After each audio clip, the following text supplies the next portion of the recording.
Alright guys, be sure to go by facebook.com/BigCountry77X. Follow me on Twitter at BigCountry77X. And of course, subscribe to me right here on YouTube.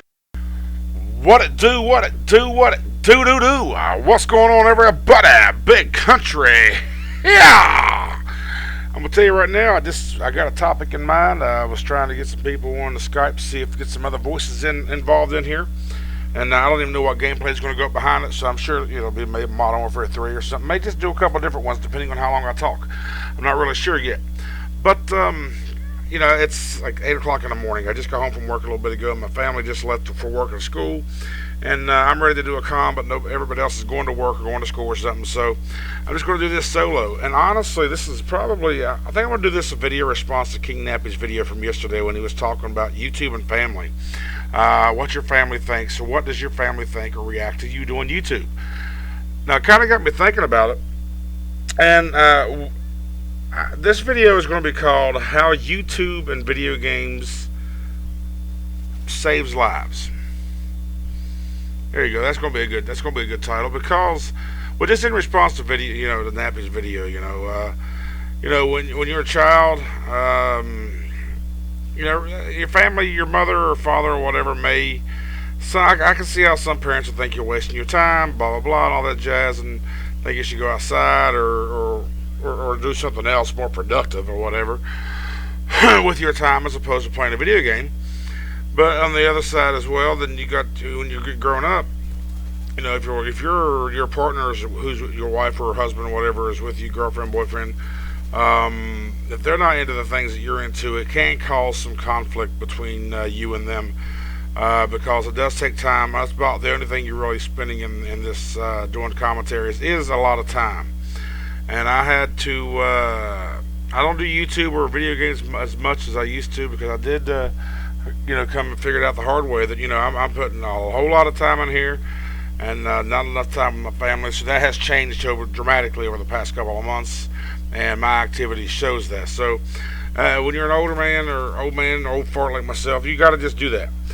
But what I want to talk about, you've always heard in the history and the news how video games is causing all this violence.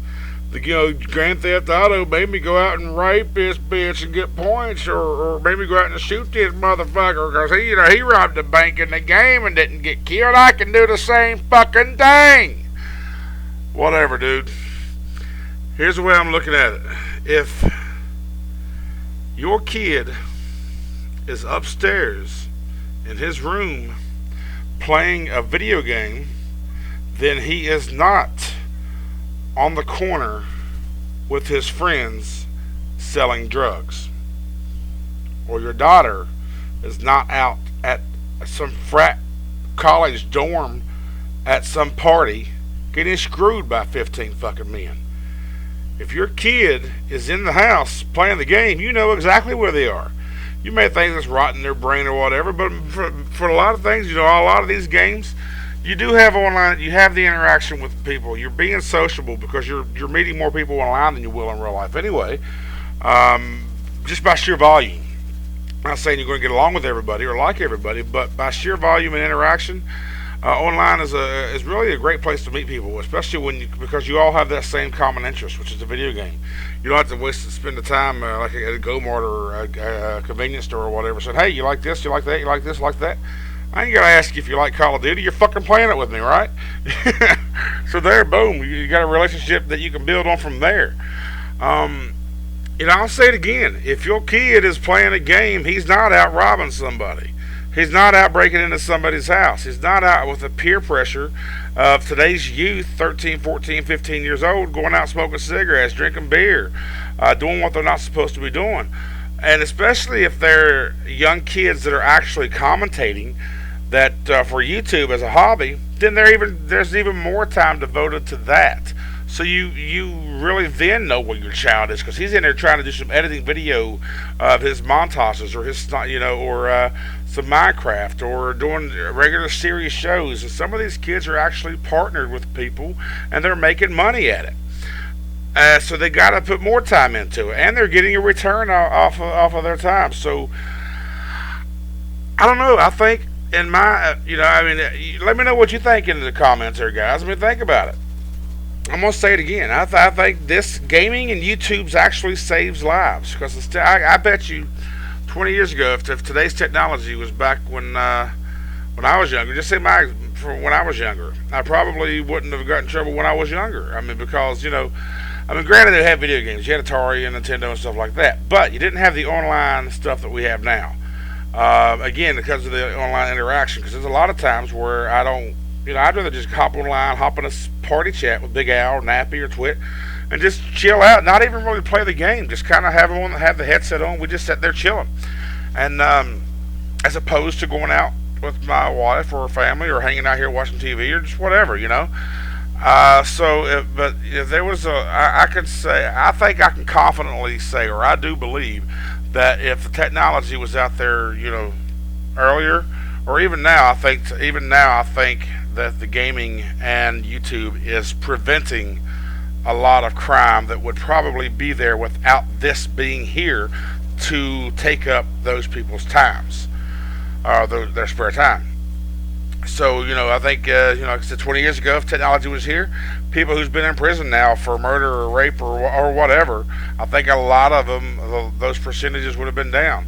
Now, I'm not saying, it's a 100% cure for everything, because the crime rate is still ridiculous. It's just amazing. People are still going out and doing stupid shit.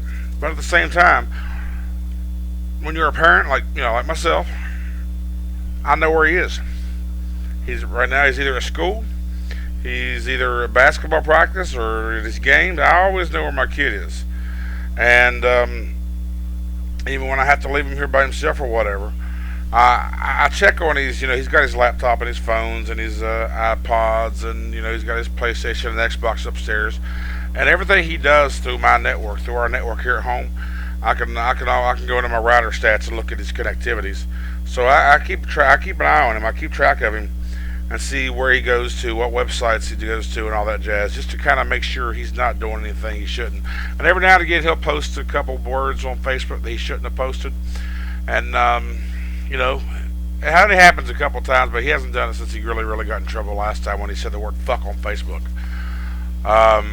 But it is what it is. He got mad and I was talking to somebody, but bottom line is, it don't matter. You're 13 years old. You don't be talking like that, dude.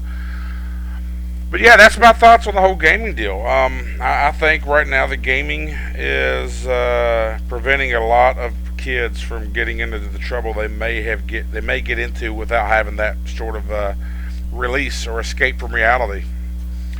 Well, let me know what you think in the comments, and thanks for watching, and have a good one, guys. Out.